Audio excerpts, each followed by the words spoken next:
하나님께서 오늘 저희들에게 주신 말씀은 신약성경 마태복음 6장 33절 말씀입니다. 마태복음 6장 33절. 성경이 여러 본문이긴 하지만요, 오늘은 이 본문 가지고 말씀을 좀 나누도록 하겠습니다. 찾으셨으면 우리 한 목소리로, 한 절밖에 안 되니까요, 영어로 읽을까요? 영어로 못 읽으시니까 우리 한국어로 아는 모국어로 읽도록 하겠습니다. 6장 33절입니다. 시작. 그런즉 너희는 먼저 그의 나라와 그의 의를 구하라. 그리하면 이 모든 것을 너희에게 더하시리라. 아멘. 여러분의 기도 덕분으로 한국 일정을 잘 마치고 돌아왔습니다. 또 특별히 말씀을 전해주신 우리 노광길 선교사님과 또 우리 이성구 선교사님, 우리 목사님들에게 다시 한번 감사를 드리고, 자세한 거는 이따 광고 시간에 말씀드리기로 하고, 그동안 우리가 1년 한 3개월 동안 마태복음을 강해했었는데요, 마태복음이 이제 마무리되어지고 오늘부터는 신앙에 관한 얘기를 좀 제가 그동안 많이 못했죠. 왜냐하면 성경을 강해하러 하고 있다 보니까 그 말씀을 좀 나누지 못했는데, 좀 성경의 좀 신앙적인 측면들을 성경 전체의 어떤 관점과 또 세계관을 가지고 한번 우리의 삶의 정황과 환경 속에서 또 나의 신앙을 다시 한번 조금 점검해가는 시간들이 좀 되었으면 좋겠습니다. 가을이면 뭔가 추수할 그런 계절이지 않습니까? 한국에 갔다 오니까요, 갔더니요 한 2주간은 참 더웠습니다. 근데 추석 이후에 큰 비가 내렸습니다. 그래서 제가 전라남도 순천 쪽에 있는데 영암하고 독천이라고 아시는지 모르겠는데 그 지역에 물이 범람할 지경으로 이렇게 이르렀어요. 그래서 마을을 지나가는데 물이 이만큼 잠겨 있더라고요. 특별히 우리 김우 한기숙 권사님이 계시는 거제도에도 비가 엄청 많이 와서 많은 피해를 입었다는 얘기를 들었습니다. 근데 그 비가 딱 오고 나니까 얼마나 시원한지, 그냥 진짜 창문 열어놓고 자니까 너무 시원하고 날씨가 좋은 날씨가 딱 되었더라고요. 그런데 아쉽게 돌아올 시간이 돼버렸습니다. 그래서 그런 걸 많이 느끼지 못하고 그냥 돌아와 버리는 그런 아쉬움. 그런데 그거 한번 딱 느끼고 오니까 그런 느낌이 로 이 베트남에서 또 생활하는데 뭐 더 좋을 것 같습니다. 그런 것처럼 가을은 좀 추수의 계절, 또 뭔가 이 한 해 동안 여러분의 신앙을 다시 한번 점검하는 시간이 좀 되었으면 좋겠다. 이것을 언제까지 할지 모르겠습니다. 좀 하다가 저희들이 좀 마무리되어지면 다시 신약의 성경 강해를 시작하려고 합니다. 저희 교회의 특징은 강해죠. 제가 6년 동안 창세기부터 한 요한계시록까지 아마 성경 강해를 다 했던 기억이 있습니다. 그래서 꾸준히 말씀만 잘 들으면 여러분이 창세기부터 신약까지의 그런 모든 여정들을 이해하는데 좀 도움이 되려고 제가 노력을 하고 있습니다. 자, 오늘은 하나님과의 관계가 여러분이 먼저 회복이 되셔야 돼요. 신앙에서는 하나님과의 관계가 여러분이 정립이 돼야 됩니다. 정립이 돼야 되는데 이 정립을 방해하는 것들이 상당히 있습니다. 근데 먼저 그것에 하나님을 관계를 회복하려면 먼저 저는 성경에 관한 확신이 있으셔야 된다는 거예요. 성경이 진리이고 성경이 진실이다라는 확신, 이것이 없으면 사실 여러분 아무리 성경에서 얘기하는 하나님과의 관계를 하고 하나님과의 깊은 교제를 갖기는 쉽지 않습니다. 그래서 하나님을 대해서 말씀하는 이 성경에 관해서 나는 얼마나 확신을 갖고 있는가, 이것에 대해서 여러분이 좀 증명하는 몇 가지를 제가 말씀드리고 싶습니다. 첫 번째로는 이 성경은 예언되어진 말씀입니다. 구약은 하나님이 무엇을 성취할 것인가 그거에 대한 약속이고요. 신약은 그 말씀이 어떻게 성취되었는가를 말씀해 주는 거예요. 그러니까 구약은 예언이고 신약은 성취다라고 말해요. 그러니까 성경은 기록 그대로, 기록된 대로 예언되어지고 기록된 대로 역사가 성취되어지는 것을 기록하고 있다는 거예요. 그러니까 너무도 분명한 거예요. 특별히 예수 그리스도의 탄생과 죽음, 이것은 역사적으로 이미 구약에 예언되어진 수많은 예언이 있고요. 그것이 신약에 와서 예수 그리스도로 말미암아 성취가 되었던 거죠. 또 이스라엘이라는 나라에 대한 재건, 이것도 그냥 신화가 아닙니다. 역사 속에 존재하는, 지금도 그 나라가 존재하는 것을 우리는 알 수가 있죠. 또 성경은 세상의 종말을 얘기합니다. 아직 종말을 다 경험하지 못하기 때문에 이거에 대해서 과연 성취될까 의문을 갖지만 성경은 그거에 대해서도 말하고 있다는 거죠. 두 번째로는 이스라엘 민족의 역사를 한번 보겠습니다. 우리나라 역사도 있겠지만 이스라엘 역사를 보면 고대 이스라엘 역사에 대해서 말씀을 하고 있죠. 한 노예로 전락했던 나라가 어떻게 독립국이 되었는가, 그 독립국이 그 중동 지역을 제패하는 역사까지 구약의 역사는 그 이스라엘을 중심으로 전개됩니다. 그리고 세계사에 나오는 이 바벨론과 이 이스라엘 관계를 또 설명하고요. 또 이스라엘이 다시 어떻게 재건이 됐는지, 현대 이스라엘이 어떻게 2000년 동안 나라 없이 흩어진 민족이 어떻게 1948년 그 땅을 그 성경의 말씀대로 다시 건국하게 되었는지, 이스라엘 민족의 역사만 보더라도 성경은 정말 사실이다. 그 성경의 말씀은 성취될 수밖에 없는 진실이다 라는 것을 우리는 역사적으로도 알 수가 있습니다. 세 번째로는요, 그 성경 속에 나오는 인물들을 생각을 해보십시오. 아브라함, 모세, 다윗, 이게 신화적인 사람들이 아닙니다. 이미 이스라엘 땅에 한번 가보셔야 돼요. 그래서 여러분이 성지순례를 가보셔야 되는 거예요. 거기 가면 아브라함이라는 사람이 존재했다라는 역사적 기록과 흔적들이 그대로 남아 있습니다. 다윗이요, 모세요, 다 나와 있습니다. 이집트 역사에도 나와 있다는 것이요. 그런 식으로 이 성경에 나오는 모든 인물들이 역사적 실제라는 거예요. 그렇기 때문에 성경은 허구가 아니라 진실일 수밖에 없는 거예요. 우리가 믿고 우리가 하나님에 대해서 배우는 이 성경은 정말 진리일 수밖에 없다는 것을 여러분이 믿으셔야 돼요. 이런 믿음이 없는데 어떻게 성경에서 말하는 하나님을 이해할 수 있겠습니까? 네 번째로는요, 고고학적 발견입니다. 저 성경에 나오는 모든 흔적들, 특별히 소돔과 고모라, 이거 성경에만 나왔었어요. 근데 어느 날 갑자기 땅을 파다가 이 소돔과 고모라가 어디예요? 화산에 의해서 멸망된 도시라는 것을 발견하게 돼버리는 거예요. 그러면서 성경은 정말 진실을 말하는 것이구나. 또 히브리어로 기록된 고대 문서들이 발견됩니다.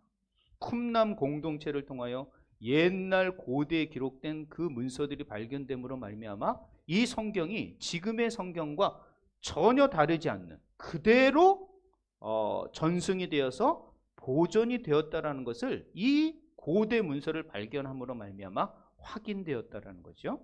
그리고 예루살렘을 다시 한번 이 고고학적으로 확인하면서 예전에 있었던 솔로몬의 성전이 있었고 그 성전이 어마어마했다라는 그 무너진 돌들을 발견함으로 말미암아, 그 성벽의 돌들을 발견함으로 말미암아 그것이 진실이라는 것을 확인해 주고 있습니다. 그러니까 고고학적인 발견들이 더 많아질수록 성경은 진리일 수밖에 없고 진실일 수밖에 없다는 걸 우리는 확인하게 되는 거예요. 여러분, 예루살렘에 가보면 그 통곡의 벽이 있습니다. 와, 그 통곡의 벽, 그 돌 하나가요, 뭐 어떻게 재도 이렇게 안 되는 거예요. 그거보다 더 큰 돌인 거예요. 그러니까 그런 돌로 성벽을 쌓았다.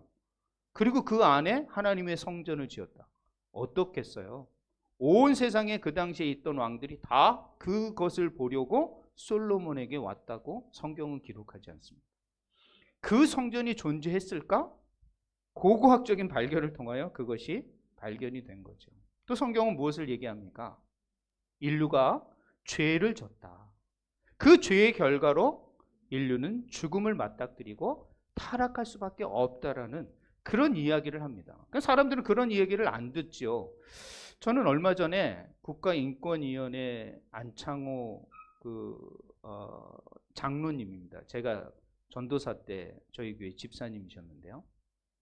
그분이 검사셨어요. 그래서 서초구청, 거기 검찰청에 근무를 하셨는데 그분이 이번에 국가인권위원회 위원장으로 나오시면서 청문회에서 이 위원들이 막 왜 그 성소주사에 대해서 뭐 반대하냐 이랬을 때 나는 그것에 대해서 분명히 반대한다. 나는 하나님이 세상을 창조했다라는 걸 믿는 사람이다. 저는 청문회에서 그렇게 말하는 사람 처음 들어봅니다. 그분이 우직하긴 합니다. 그런데 하나님이 세상을 창조하셨고 그러면 그 뒤에 모든 사실들을, 성경적 사실들을 뭐 한다는 거야? 믿는다라는 말이에요. 그러면서 인간을 만드셨고 인간이 죄로 인하여 죽을 수밖에 없고 그 죽음에 대해서 하나님은 구원하시려고 예수 그리스도를 보내셨다. 그러므로 우리는 회복의 가능성이 있다라고 성경은 사실을 말하고 있는 거거든요. 이것처럼 인간이 도덕적으로 얼마나 타락하고 그 타락의 현상들이 세상에 얼마나 많이 나타나는지를 사람들은 알지 못합니다. 그냥 성경이 그런 얘기하고 성경 얘기고 지금 세상 얘기는 다르지 연결하지 않으려고 그래요. 전혀 성경적인 것들이 그대로 역사의 현장에서 나타난다는 그 진실성과 그 사실들을 외면하려고 그런다는 거예요. 그러나 그렇지 않습니다. 성경은 진리이고 진실입니다. 이것에 대한 확신이 없으면 여러분이 그 안에 있는 하나님에 관한 이야기를 믿을 수가 없게 되는 거예요. 그러니까 성경에 대한 진실과 진리성을 여러분이 좀 믿으시는 기본이 돼야 되는, 그래야만이 하나님과의 관계가 사실은 흩어지지 않을 수가 있어요. 그러면 마지막에 이 인류의 도덕적 타락에 대해서 제가 인류 역사를 몇 가지를 들어서 좀 설명해 보겠습니다. 인류 역사 속의 타락을 보면요, 인간은 빛과 어둠에 공존합니다. 물론 유토피아 같은 인간의 어떤 그런 이야기도 있겠지만 인류는 그거보다 더 어두운 역사를 더 많이 가고 있다는 걸 아셔야 돼요. 이 타락한 어둠 때문에 개인, 사회, 그리고 세계의 많은 사람들이 상처를 받습니다. 그것이 바로 죄의 결과라는 것을 여러분이 보실 수 있어야 돼요. 그것은 첫 번째 세계대전의 비극입니다. 가까운 역사를 말하는 거예요. 우리가 확인할 수 있고 화면으로도 확인할 수 있는 역사를 제가 말씀드리는 거예요. 그것은 바로 제1차 세계대전과 제2차 세계대전이에요. 수많은 사람들이 죽었습니다. 4년과 5년의 전쟁, 9년, 거의 10년이 온 세계 전쟁을 이끌어냅니다. 그래가지고 수백만이 죽습니다. 그리고 그 상처가 아직도 남아있다는 걸 아셔야 돼요. 역사적으로 냉전으로 인하여 나라들이 분단되고 그것으로 인하여 아직도 비극과 그 어두운 그림자가 남아져 있다는 걸 아셔야 돼요. 그럼 이런 전쟁이 왜 일어났냐는 거야. 인간의 타락이 되는 거예요. 그 죄의 결과로 이 전쟁, 이기적인 이웃을 사랑하지 못하는 이 자민족주의가 이런 것들을 일으킬 수밖에 없다라는 거예요. 지금도 얼마나 많은 전쟁들이 일어납니까? 우크라이나, 그다음에 이스라엘, 레바논 전쟁까지 지금 확전되고 있지 않습니까? 인류 역사는 전쟁이 멈춰 있는 날이 없었다라는 것이에요. 이것을 어떻게 설명하는 거예요? 인간의 타락, 죄의 결과라고 성경은 분명히 언급하고 있는데 우리는 그것이 다른 것으로 해석하려고 하고 있다라는 거예요. 여러분, 그렇게 보시면 안 되는 거예요. 성경이 말하는 관점에 따라 세상을 볼 수 있어요. 두 번째는 이 홀로코스트의 참상이에요. 참 이거는 우리에게 정말 많은 교훈을 주고 있습니다. 나치 정권이 이 유대인이라는 소수 종족에 대한 차별이죠. 어떻게 보면 열등의식을 가진 거예요. 그래가지고 그 예수님을 죽였다라는 어떤 그 되도 안 되는 그 역사적 정황을 가져와서 이 유대인들을 600만 명을 죽입니다. 600만 명. 확인된 사람만 그렇습니다. 600만 명. 말이 됩니까? 600만 명의 한 나라 전체를 그냥 몰살한 것입니다. 이것은 인종차별이 얼마나 큰 극단적인 결과를 낳을 수 있는지를 보여주는 사례일 수밖에 없습니다. 물론 이와 같은 일들이 세계 곳곳에서 지금 일어나고 있다는 거예요. 그러니까 죄라는 것은 온 세상에 인간이 사는 그 모든 곳에 존재하고 있고 그 결과가 나타나고 있다라고 성경이 말하는 것처럼 지금 세계 역사는 그런 현상을 나타내고 있다는 걸 아셔야 돼요. 역사가 그것을 증명하고 역사가 그것을 말하고 있는데 우린 자꾸 그것을 외면하고 잊어버려야 돼요. 기억하셔야 돼요. 기억을 하지 않으면 여러분 자꾸 그냥 하나님과의 관계가 깊어질 수가 없는 거예요. 하나님과에게 깊어지기 위해서는 우리의 지금 현실과 이 역사를 기억할 수 있어야 돼요. 기억하지 못하면은 하나님과의 깊은 관계, 하나님의 말씀에 대한 깊은 신뢰가 생기지 않습니다. 그리고 마지막 한 개 더 말하고 싶은 건요, 바로 대서양 노예무역이에요. 제가 미국을 갈 때마다 아직도 민주주의고 뭐 인종차별이 없다고 말하는데요, 가면요 우리 유색인종이라 그럽니다. 우리를, 그러니까 흑인도 아니고 백인도 아닌 사람 유색인종이에요. 그 유색인종에 대한 차별이 너무 많고요, 특별히 남미에서 오는 이 사람들에 대한 차별은 더더욱 많습니다. 물론 흑인에 대한, 흑인 대통령도 미국에 나왔지만 이 흑인 대통령에 대한 이 차별과 간극은요 우리가 상상을 불허하는 거예요. 그게 언제부터 시작됐냐면 바로 이 대서양 노예 무역에서부터 시작됐다라는 것을 기억을 하셔야 돼요. 자신의 노동력을 착취하기 위해서 아프리카에서 16세기부터입니다. 16세기부터 19세기에 이르기까지 이 노예들을 아프리카에서 데리고 오는 거예요. 그래가지고 지금 북미, 남미, 중미에 있는 모든 흑인들은요 다 아프리카에서 온 사람들이라는 걸 아셔야 돼요. 이것이야말로 인종차별, 인간의 존엄성, 하나님의 형상으로 창조받은 인간을 어떻게 이렇게 침해할 수 있겠는가? 이런 현상이요 인류 역사에서 나타난 거예요. 무엇으로 설명할 수 있습니까? 성경이 말한 것처럼 죄의 결과라고 저는 볼 수밖에 없다라는 거예요. 세계 현상이 이렇게 되고 있고 성경의 말씀대로 세상은 이렇게 이루어지고 있다는 거죠. 그런데요, 세상은 그렇게만 흘러가지 않다라는 거예요. 하나님이 하시는 일이 있다라는 거예요. 저는 이 이 대서양 노예 무역을 극복한 한 사람을 생각을 하는데요. 이것이 바로 윌리엄 윌버포스라는 사람이에요. 이건 영국 사람이에요. 그리고 젊은 시절에 의원이 됐습니다. 그리고 어렸을 때부터 신앙적인 교육을 받아서 기독교적인 신앙을 가지고 어떻게 하면 성경적 가치관으로 이 세상을 살아가야 할까, 이러면서 노예를 바라보게 됐고 이 노예 제도가 얼마나 끔찍한 성경과 위배되는 일이라는 걸 깨닫게 됩니다. 그래서 이 사람들이 이 폐지 운동을 시작을 하게 됩니다. 그래서 젊은 시절 이 사람은 벌써 노예무역 폐지협회라는 걸 만들어 가지고 여러 가지 대중 집회와 여러 가지 정치 활동을 해 나갑니다. 그래서 결국 이 무역을 가장 마지막에 왕성하게 했던 이 영국에서 이 의회에서 법으로 노예 제도를 폐지하는 것을 결의하게 만듭니다. 그러나 노예 무역만 폐지했을 뿐이지 이 노예 제도, 아직 제도는 남아 있다라는 거예요. 무역만 안 할 뿐이지 그 전에 잡혀왔던 노예들은 계속 노예제를 진행하고 있었던 거예요. 이것 자체가 폐지되지 않고서는 암암리에 일어나는 이 흑인들에 대한 인권 탄압은 사라지지 않는다는 것을 깨닫고 이 윌버포스는 다시 정치적인 활동을 해서 결국 1833년 노예 제도를 영국에서 완전히 폐지하는 그런 법안을 통과시킵니다. 이 일을 시작하고 마무리할 때까지 몇 년이 걸렸는지 아십니까? 46년이 걸렸습니다. 46년 동안 이 노예 제도를 폐지하려는 그의 헌신, 그의 모든 기본적인 세계관의 백그라운드는 바로 기독교적인 인간관이에요. 성경에 대한 진리, 성경의 진실을 믿기 때문에, 성경의 진리를 믿기 때문에 그는 일평생 동안 그것을 붙들고 세상과 그 인간적 도덕성의 타락을 맞서 싸웠던 사람이 바로 이 윌버포스라는 사람이에요.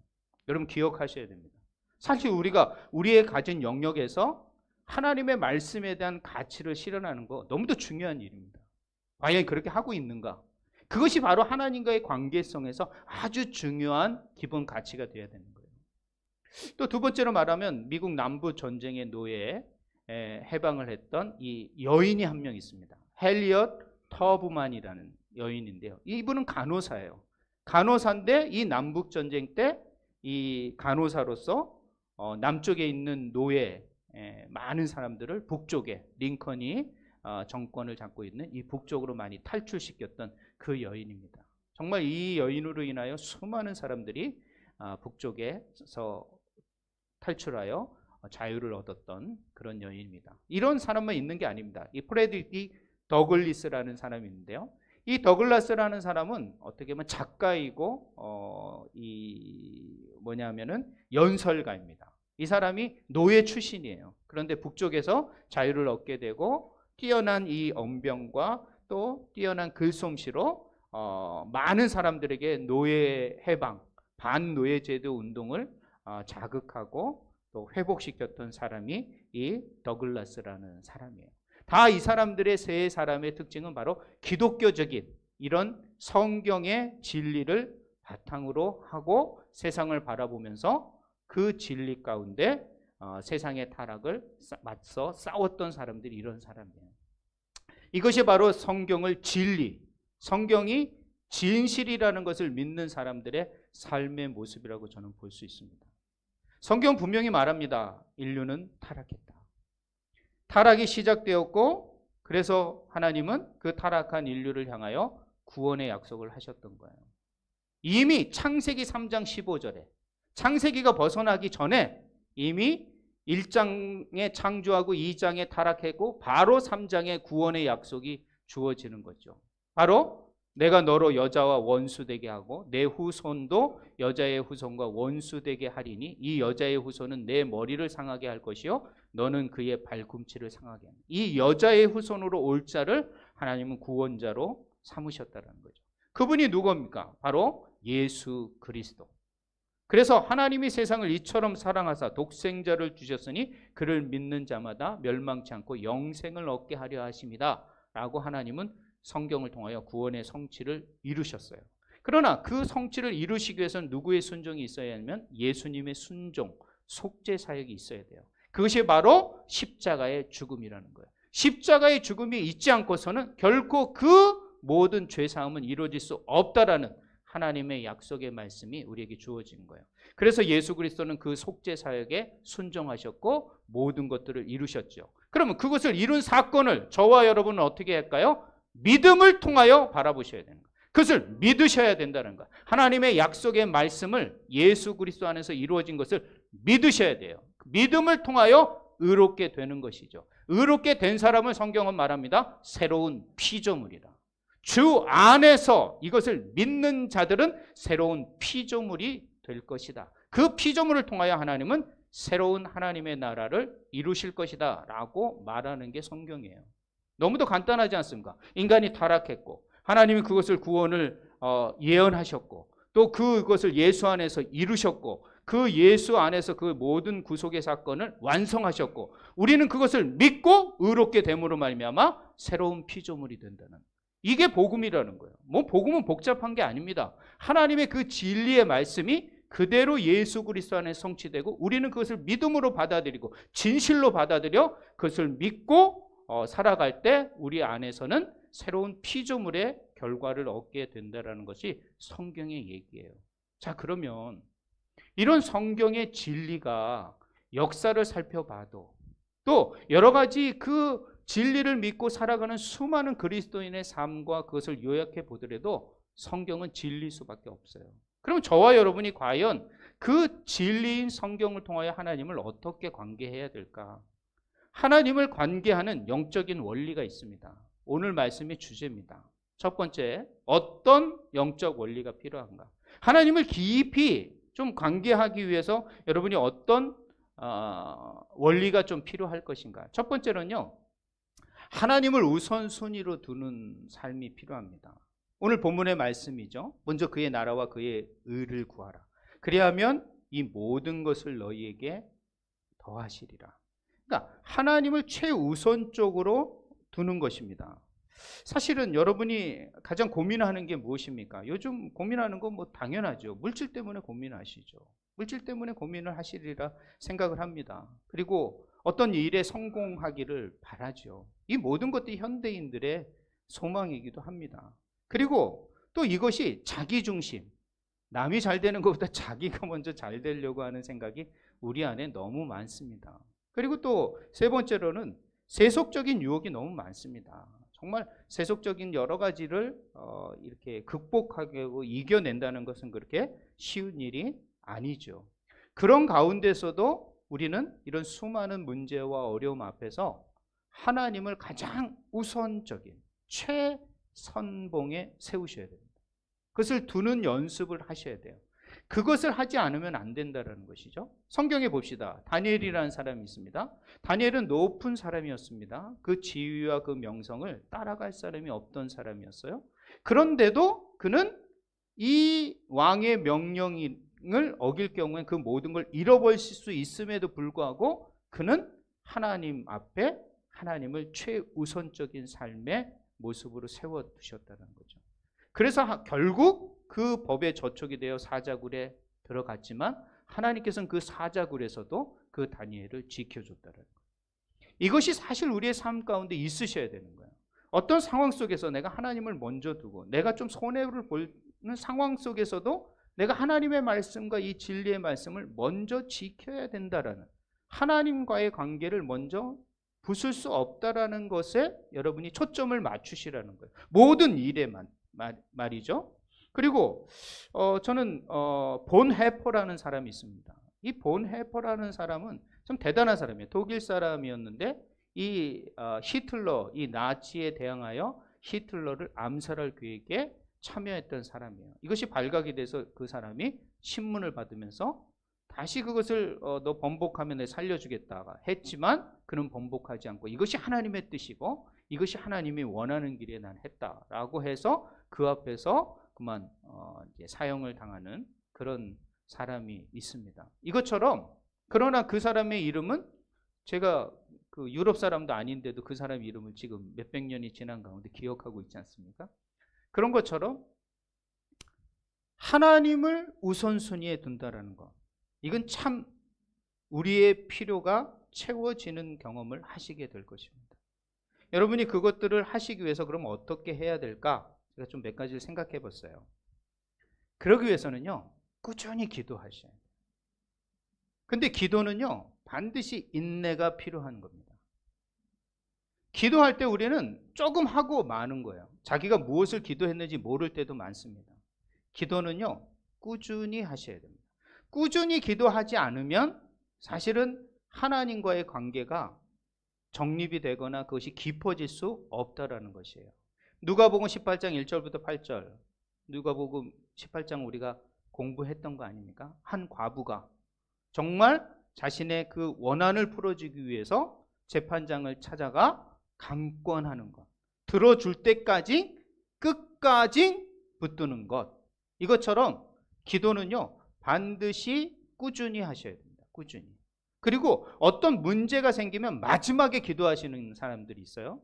아닙니다. 기도는 가장 먼저 해야 되는 거예요. 가장 먼저 하는 기도가 응답받는 기도예요. 왜 여러분의 기도가 응답받지 않냐면은 맨 마지막에 하기 때문에 그래요. 일이 끝나거나 일이 이미 해결되어진 다음에 자기가 그것을 뒤바꾸려는 욕심 때문에 기도를 가장 마지막에 하는 사람은요, 그 기도는 절대 응답받지 못합니다. 응답받는 기도의 특징은 가장 먼저 하는 거예요. 어떤 것이 고민되고 어떤 것이 힘들고 어떤 것이 이 문제가 있을 때 가장 먼저 선택하기 전에, 결정하기 전에 가장 먼저 하나님 앞에, 그것이 바로 하나님을 우선적으로 두는 기도인 거죠. 그리고 꾸준히 하셔야 돼요. 꾸준히. 여러분이 인생 편안합니까? 기도 안 하는 사람은 인생 편안하다고 생각하는 사람이야.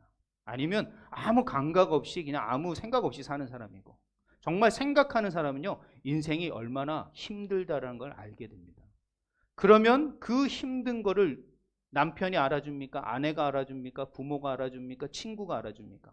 알아주던가요? 여러분, 살면 살수록 느끼는 건요, 사람 의지할 거 아니구나 라는 걸 깨닫게 될 것입니다. 그럼 누구한테 가야 돼요? 그래서 신앙이 필요한 거 아닙니까? 하나님 앞에 구하는 거란 말이에요.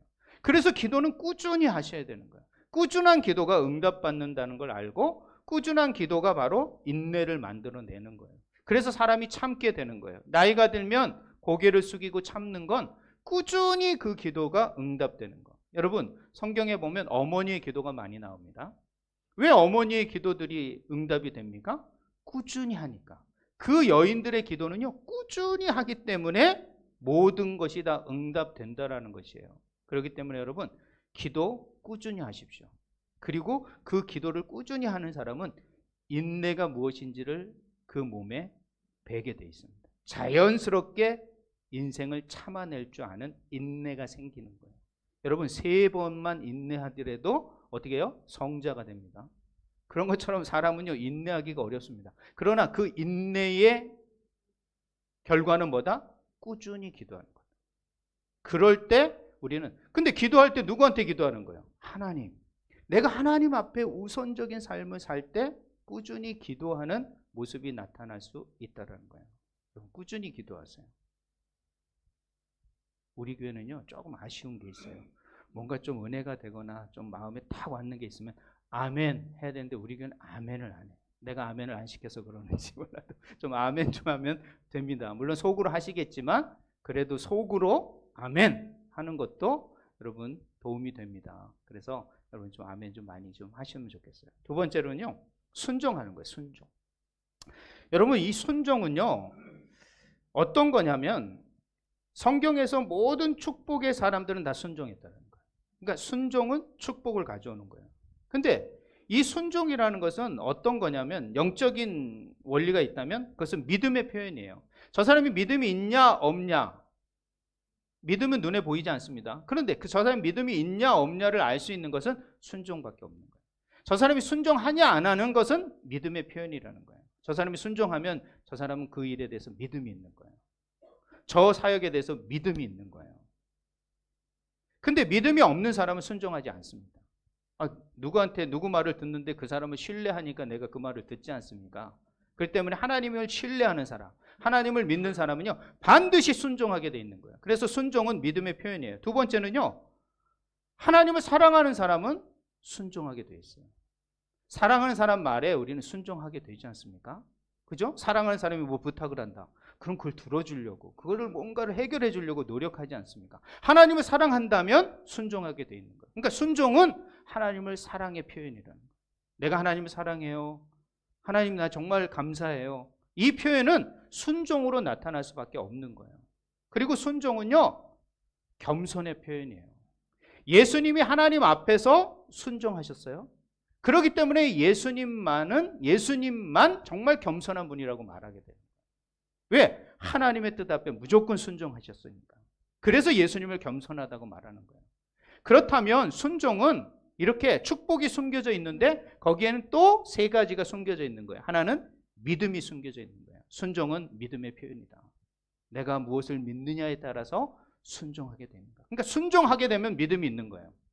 그래서 두 번째로는 순종은 뭐다? 사랑이라는 거예요. 하나님을 정말 사랑한다. 그 사람은 순종할 수밖에 없다라는 거예요. 저 사람이 겸손한, 하나님 앞에 겸손한 삶을 살고 있다? 그럼 순종한다라는 거예요. 그렇기 때문에 순종은 내 믿음의 표현이요, 사랑의 표현이요, 겸손의 표현이에요. 그러니까 순종하지 않으면 이 모든 게 다 없는 거예요, 나에게. 믿음도 없고 하나님 사랑하는 것도 없고. 하나님 사랑하지 않는데 이웃을 어떻게 사랑합니까? 사랑 못합니다. 겸손이요? 겸손의 반대는 교만이잖아요. 늘 교만한 거예요. 나 중심으로 살아갈 수밖에 없는 거예요. 그렇기 때문에 순종이 제사보다 낫다. 그래서 순종이 축복을 가져온다는 거예요. 그렇기 때문에 여러분 순종하셔야 돼요. 세 번째고 네 번째는 뭐냐면 말씀에 의지하는 삶이에요. 그러면 내가 무엇에 순종해야 되냐? 하나님 눈에 보이지 않고 영이신데 눈에 보이지 않고 어떻게 순종하냐? 눈에 보이는 말씀이 있지 않습니까? 그래서 말씀이 우리 앞에 있는 거예요. 하나님을 보지 못한다? 말이 됩니까? 여기 눈에 보이는데. 이 하나님의 말씀이 눈에 보인다는 건 하나님은 살아계시다는 말씀이에요. 그렇기 때문에 우리는 이 말씀을 매일 읽으셔야 돼요. 그래서 제가 매일 무엇을 드리고 있습니까? 여러분에게 2가지를 전달하고 있습니다. 3가지군요. 3가지를 전달하는데 하나는 기도입니다. 기도하시라는 거예요. 꾸준히 오늘을 위해서 기도해라. 기도하지만 또 여러분을 위해서도 기도하고 꾸준히 하나님 앞에 기도해야 돼요. 두 번째는 뭘 해야 됩니까? 말씀 제가 전달해 드리지 않습니까? 말씀 읽으셔야 돼요. 그 20분, 15분을 그걸 투자를 못한다. 그러면서 하나님을 사랑하고 하나님 앞에 내가 살아간다? 그럼 말과 행동이 다른 겁니다. 아무리 바빠도 그 시간 낼 수 있지 않습니까? 세 번째로는 그걸 좀 정리해는 교리를 제가 한 장씩 보내고 있지 않습니까? 그래서 제가 하루하루 여러분이 필요한 건 바로 말씀과 기도라는 거예요. 이 말씀 앞에 서는 것 너무도 중요하다라는 것이죠. 내가 오늘 어떤 일을 선택한다. 또 젊은이가 어떤 직업을 선택한다. 그 모든 것들에 참 불안하고 어디로 갈지 모를 때 하나님의 말씀을 읽으면요, 평온해집니다. 생각을 하나님이 붙잡아 주시는 거예요.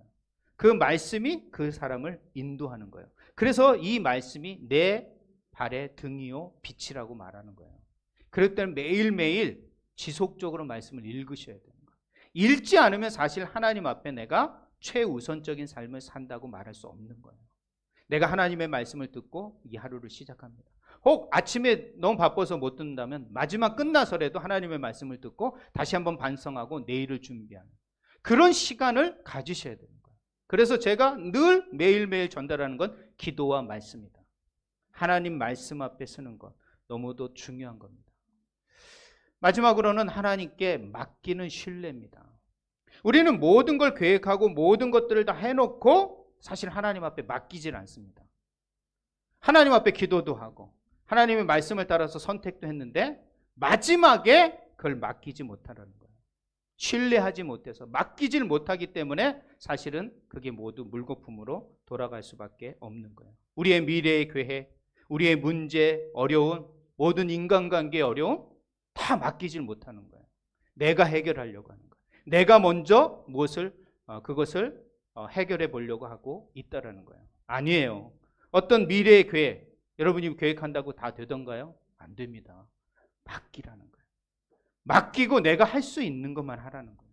그 맡기는 거 어렵지 않아요. 뭐 그냥 내가 손 놓고 아무것도 하지 말라는 게 아니라 하나님 맡깁니다. 그리고 제가 할 수 있는 최선의 일을 할 수 있도록 지혜를 주십시오. 그리고 문제와 어려움, 이 문제 어떻게 해결해야 됩니까? 하나님 앞에 올려드리는 거죠. 이 어려움 어떻게 해야 됩니까? 하나님 앞에 올려드리는 거죠. 그리고 하나님 앞에 지속적으로 구하는 거예요. 그리고 지혜가 떠오르지 않으면 하나님 말씀을 피는 거예요. 펴서 그곳에서 말씀하시는 하나님의 음성을 듣고자 매일 하나님 앞에 씨름하는 모습. 이것이 바로 하나님과의 관계성이 회복되는 아주 중요한 원리라는 걸 아셔야 되는 거예요. 다른 원리가 없어요. 무슨 특별한 원리를 제가 여러분에게 가르쳐 드릴 수 없습니다. 하나님과 관계를 이루기 위해서는 하나님을 최우선적으로 두고 그 앞에 꾸준히 어떤 문제나 어려움과 모든 계획을 하나님 앞에 구하고 인내하면서 그리고 주신 말씀 앞에서 순종하고 그 말씀을 펴 지혜를 얻고 그 모든 것들이 내가 움직여지고 내가 뭔가를 해결하려고 할 때 잠시 멈추어 하나님 앞에 모든 걸 맡기는 그런 시간이 필요하다는 거예요. 이것이 바로 하나님을 인식하고 살아가는 거예요. 하나님을 의식하고 살아가는 거예요. 인간관계 얼마나 힘듭니까? 여러분의 힘으로 해결되던가요? 아니에요. 정말 인간관계는 하나님 앞에 맡겨야 돼요. 하나님 앞에 맡기고 그 말씀대로 내가 진실성과 진리를 추구하는 삶을 살아갈 때 다른 사람들이 알아준다는 거예요. 그런 인간관계의 문제도 하나님 앞에 맡기라는 거예요. 이런 맡기는 거 처음부터 맡기는 거 쉽지 않습니다. 왜? 그동안 내가 혼자 해왔기 때문에 나 혼자 모든 걸 다 해결해왔기 때문에 맡기는 거 쉽지 않아요. 불안해요. 염려가 더 됩니다. 오히려 더 불안이 찾아올 수 있어요. 그러나 맡기셔야 돼요. 그럼 처음부터 큰 거 맡기기 어렵죠? 그럼 작은 거부터 맡기시라는 거예요. 하나하나 그 맛을 보아가라는 거예요. 하나님 앞에 맡김으로 말미암아 그 모든 것이 해결될 수 있다는 것을 여러분이 경험하셔야 돼요. 경험되어진 것은 결코 어떻게 해요? 잊혀지지 않습니다. 우리 몸에 익숙했던 모든 것 다시 반드시 생각나고 다시 움직여진다는 거예요. 말씀을 맺도록 하겠습니다. 하나님과의 영적인 깊은 관계를 원하십니까? 신앙은 거기서부터 시작을 해야 돼요. 그러나 첫 번째 제가 제시하고 싶은 건 그 말씀하시는 하나님 말씀하시는 성경은 진리이다. 그 진리라는 그 성경의 말씀을 꽉 붙들고 신앙생활을 하셔야 돼요. 세상의 모든 일어나는 것 인간이 해결할 수 없는 거예요. 인간이 그 죄로부터 해방할 수 없다라는 거예요. 그래서 예수 그리스도로 말미암아 모든 것들이 회복될 수 있다는 믿음을 가지고 그 하나님 앞에 서시길 바랍니다. 그러면 그 하나님 앞에 진실을 다하여 가난해지고 새로워질 수 있게 된다는 거죠. 그러나 그 하나님과 깊은 교제는 어떻게 되냐? 가만히 서 있다고 되는 게 아니라 어떻게 돼요? 꾸준히 기도하셔야 돼요. 인내를 가지고 기도하셔야 돼요. 그리고 주어진 말씀마다 순종해 가셔야 돼요. 교회와 모든 진리 앞에 순종해 가는 삶. 그것이 믿음의 표현이요. 그것이 하나님 앞에 드리는 사랑의 표현이요. 겸손의 표현이다. 그리고 하나님 말씀을 늘 읽으셔야 돼요. 제발 15분, 20분 내가 제시하는 것만이라도 교회에서 제시하는 것만이라도 읽으시라는 거예요. 그리고 마지막으로 모든 일을 내가 해결하고 결정할 때 맡기세요. 그냥 맡기는 연습을 하세요. 그러면 하나님께서 반드시 그 문제를 해결해 주시는 것을 경험하고 목도하게 될 것입니다. 사랑하는 주 안의 성도 여러분, 일주일 동안 하나님과 깊은 관계가 회복되어지고 하나님을 최우선적으로 두는 그런 신앙생활의 출발, 그런 일주일이 되시기를 바랍니다. 그럼 다음 주에는 이 하나님과의 그런 깊은 관계 속에서 우리가 어떤 신앙생활을 해야 될지 챕터 하나하나씩을 좀 더 깊이 있게 나누는 그런 시간들이 되시기를 소망합니다. 기도하겠습니다. 하나님 감사합니다. 오늘 우리가 신앙생활을 하고 있지만 무엇보다도 하나님과의 깊은 관계성이 회복되는 우리 주 안의 성도들이 되게 하여 주시옵소서. 특별히 하나님을 말씀하고 하나님을 증거하는 이 성경의 말씀에 대한 의심과 불안과 염려가 사라지게 하시고 이것이 진리이고 진리임을 믿고 나아가는 우리 모두가 되게 하시고 그 진리 가운데 말씀하시는 그 하나님 앞에 우리가 우리의 삶을 최우선적으로 두고 살아가는 한 주간이 되게 하여 주시옵소서. 우리의 모든 어려운 문제 기도하게 하시고 인내하게 하시고 반드시 하나님께서 응답하시다는 믿음을 가지고 하나님 순종해가는 저희들이 되게 하시옵소서. 순종할 때 우리의 믿음이 강력해질 줄 믿습니다. 주님을 더 사랑하는 마음을 갖게 될 줄 믿습니다. 더욱 겸손한 자가 되게 될 줄 믿습니다. 그리고 하나님의 말씀을 읽는 저희들이 되게 하시고 모든 것들을 마지막까지 하나님 앞에 맡기는 저희들이 되게 하여 주시옵소서. 그럼 반드시 하나님과의 깊은 관계성에서 우리는 더 신앙의 성숙과 성장을 이루어낼 수 있고 우리의 삶 가운데 역사하시는 그 하나님을 깊이 경험할 수 있게 될 것입니다. 우리 주 안의 모든 성도들이 이 2024년 후반기에는 신앙의 성숙과 깊은 주님의 임재를 경험해 갈 수 있는 우리 모든 주 안의 성도들이 되게 하셔서 이들의 모든 문제와 어려움과 모든 계획적인 것들이 해결되어지고 하나님 앞에 영광 돌리는 귀한 삶들이 되게 하여 주시옵소서. 한 주간도 하나님께서 함께하여 주실 줄 믿고 감사드리오며 예수님의 이름으로 기도했습니다. 아멘. 찬송가 288장 부르시면서 준비하신 예물 하나님